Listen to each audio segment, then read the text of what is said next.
First, attach the foot to the leg with 4 number 1 screws.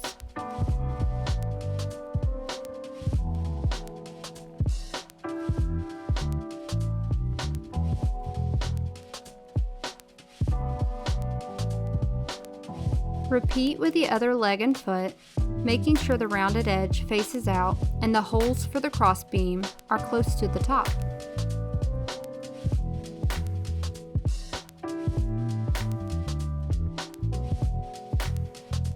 Then, attach the wheels. Simply screw them into the bottom of the stand feet.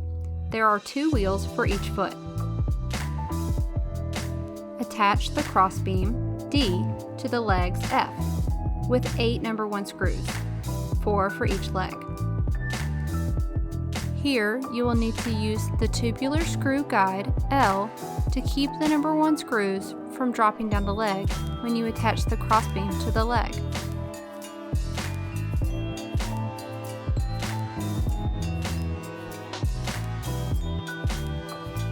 Mount the roller brackets H to the legs F. They'll attach at the cross piece and will create a place for the rollers to sit.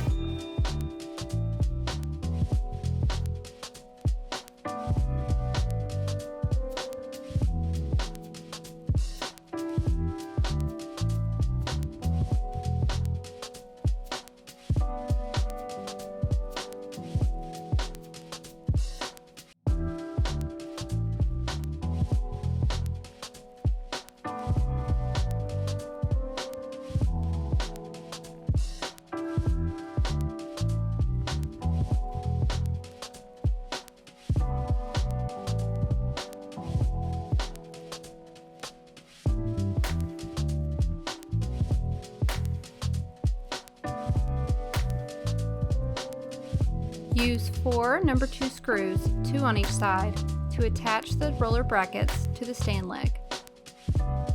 The metal brackets have a lip, which the roller guide sits on. When you attach the bracket, make sure the lip faces inward, so that the entire bracket is inside the span of the legs.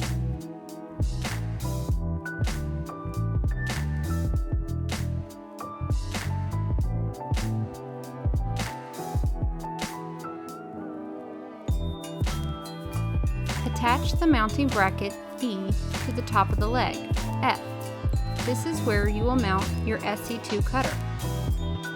Use 8 number 1 screws, 4 on each bracket, to attach the mounting brackets to the top of the legs. The brackets have a staircase-like shape.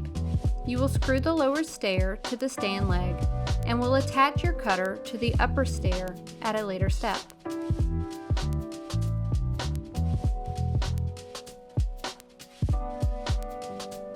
Then, attach the front catch basket bracket to the leg using 4 number 2 screws, 2 on each bracket.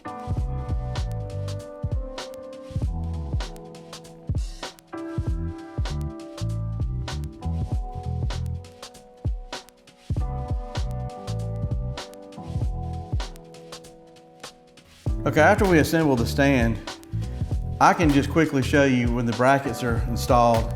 This plotter is not designed to just sit on top of this bracket. You have to take off the rubber feet by unscrewing them, carefully set the plotter down on the bracket, and then reinstall the rubber stoppers into the threaded holes from underneath, and that's how you secure your plotter.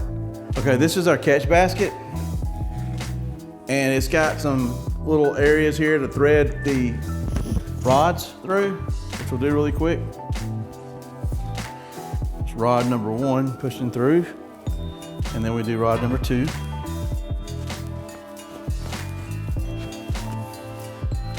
So then this goes there.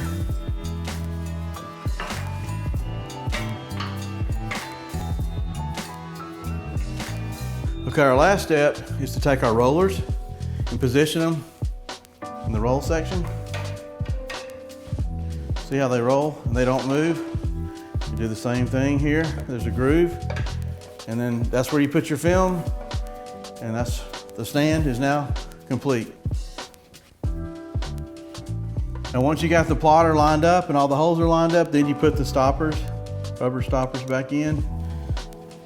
I use a Phillips head, just line it up, and I just screw them back in. Get them snug.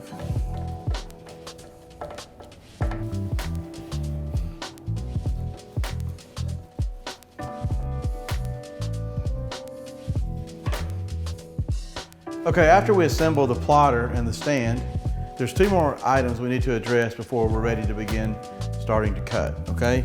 We have to take out the USB cable. It's the black cord. And we are going to plug it in. And so one side of our cutter, which is this side, it's got the square end. We plug it in gently, and I'll just leave it hanging there. The other side is going to be where we hook our power cord. All right, we undo it real quick. This one goes in the wall, this one goes in the side of the plotter. And we will see it right here. Just match it up and just ease it in there. Also our on and off switch is there as well. Okay, now we're going to take the plotter off the stand and we're going to begin some other steps now.